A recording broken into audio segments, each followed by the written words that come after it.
Happy Philippines Marathon. Yes, sir!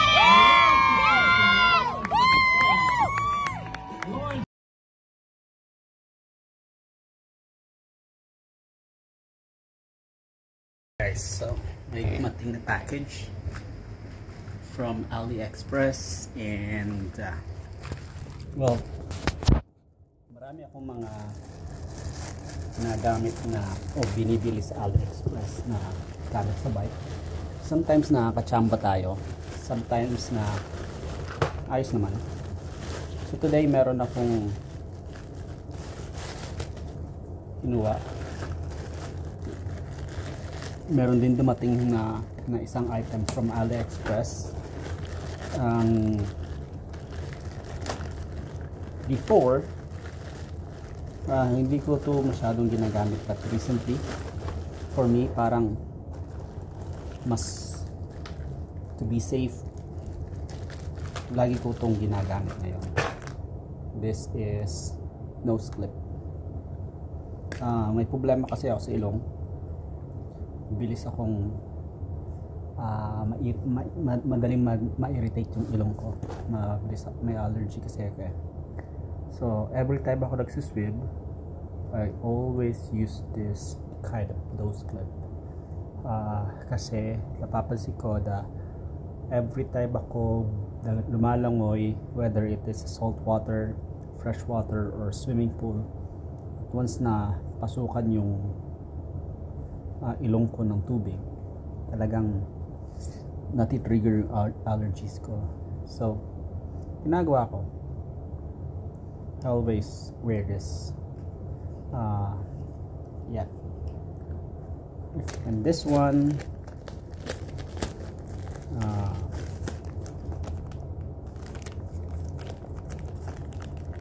it's a bike computer mount sa aero bar. Hopefully maganda, no? I think this is around $5 Canadian. And let's see, tingnan natin. Hopefully maganda, and I'll show you later kung ano yung outcome. Alright guys, so naikabit na natin. Ganito pala yung ginawa kong setup. I would say na okay naman yung mount. Stable siya. If you can see, ginagalaw-galaw yan ah. So okay siya. Ngayon nga lang, hindi ganun kaganda yung pagkaka ano niya. Parang maluwag. Pero I think it's okay.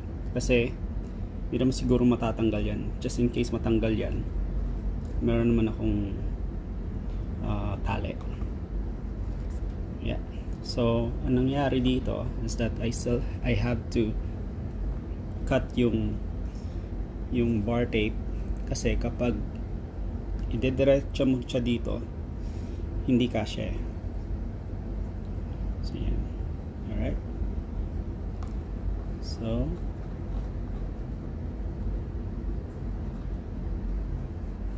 looks good naman.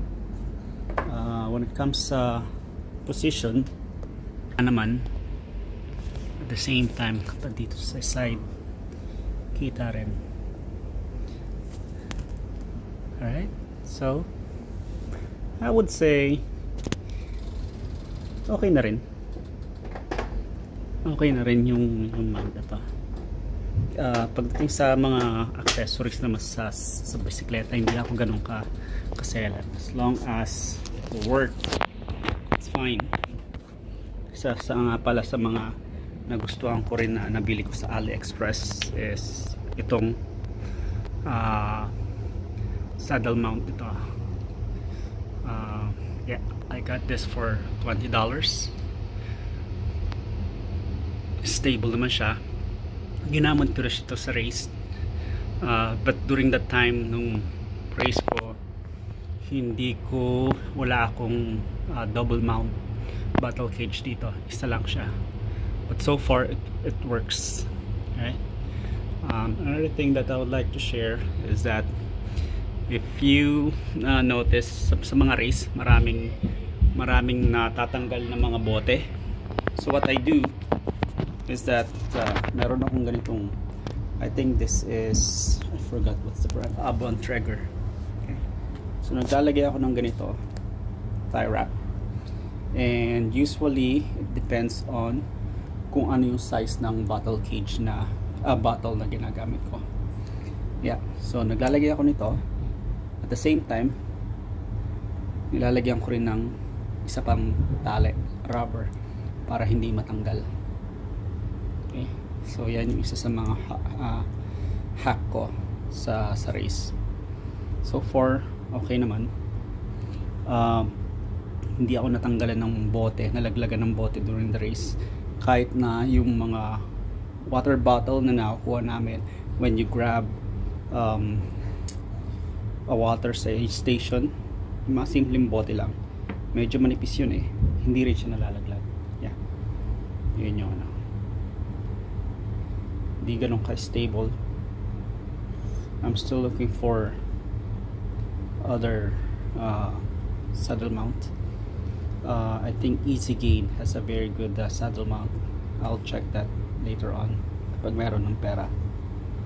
And yeah, so just want to share yung dalawang items na nabili ko sa AliExpress na ginagamit ko. This one here, and recently itong install natin ngayon. Right. Got a taxi cab approaching. A man stepping out. Age. How long? Got someone approaching the gate. 1 minute. Dropped off by a cab. Someone's intercept. Intercept. Will intercept.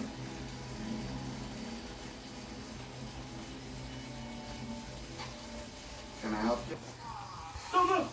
Throw your gun away. Gonna kill him. Is everything all right? Be safe on the second floor. It's 1 minute now. I'm sorry. I'm sorry about this. 10 seconds. 5, 6, 7, 8, 9, 10. Alright guys, so may nagtatanong sa akin kung paano ko daw binaise yung sarili ko sa full Ironman. Okay, so when it comes to swim, you just go hard as long as you can. Well, I don't want to comment about my swim kasi pangit siya, but I can talk about my pacing when it comes to cycling and running. Since nakita nyo naman yung mga videos ko ngayon, it's more about cycling. So pag-usapan muna natin yung pacing ko sa bike.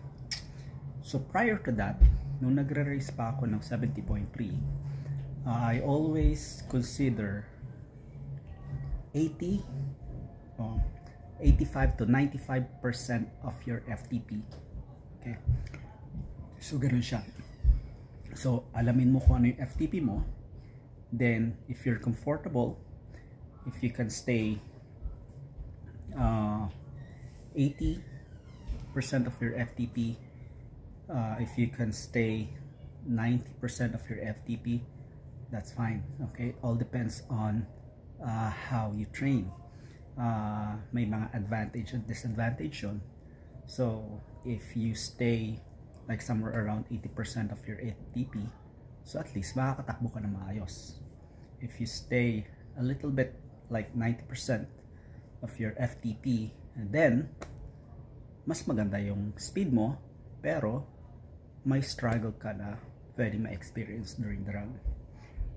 So ganun yung strategy ko when it comes to cycling. Nung nag-start na ako mag-training ng full Ironman, check ulit ako sa mga Ironman forums. I think Slow Twitch yata yun, or but I don't remember. At sinasabi nila, when it comes to age grouper, kung gusto mo magkaroon ng maayos na bike split, pwede mo sabihin na above average na bike split. Masasabi mo na consider na rin na maayos na rin yung bike split. Nag-i-start yan sa 3.0 watts per kg. So ngayon, I don't know kung ano yung 3.0 sa ilang percent ng FTP mo para makapunta ka sa 3.0 watts per kg na yon. Pero yun yung naging training ko, yun yung naging benchmark ko nung nagpe-prepare ako ng full Ironman, sa first full Ironman ko, which is Ironman Mont Tremblant. So according to based sa mga training ko that time, kapag nagbabike ako, whether it's indoor or outdoor, tinitignan ko, okay, what does it feel kapag nag-i-stay ko sa 3.0 watts per kg? Ano yung pakiramdam? Sustainable pa? So ngayon, habang nagte-training ako, nakikita ko naman sustainable siya. So pagdating sa race, I think I was somewhere around 3.2 watts per kg, 3.2, 3.3, something like that. So yun yung naging experience ko sa first Ironman ko. Now when I did yung last full Ironman ko, I was somewhere around 3.7 watts per kg. Bakit ako nag-end up ng ganon? Kasi every time akong nagra-ride, I always check how does it feel kapag I'm doing those kind of wattage. And most of my ride, lagi ako mag-isa, and most of the time I try to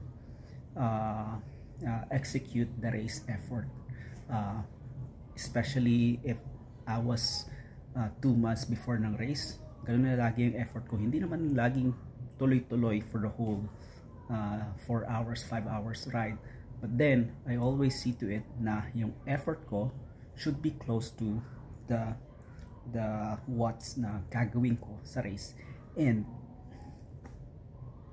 ang benchmark ko at least 3.0 watts per kg, and during the training I was 3.5, 3.6, 3.7. Kaya pagdating sa race, I ended up 3.7 watts per kg, and as a result, I was 15th best bike split on my age group, and that would be considered as top 6% of my age group. So ganun, no? When it comes to pacing strategy, we're talking about power. Full Ironman distance, if you can stay 3.0 watts per kg in a flat course, that's a good speed.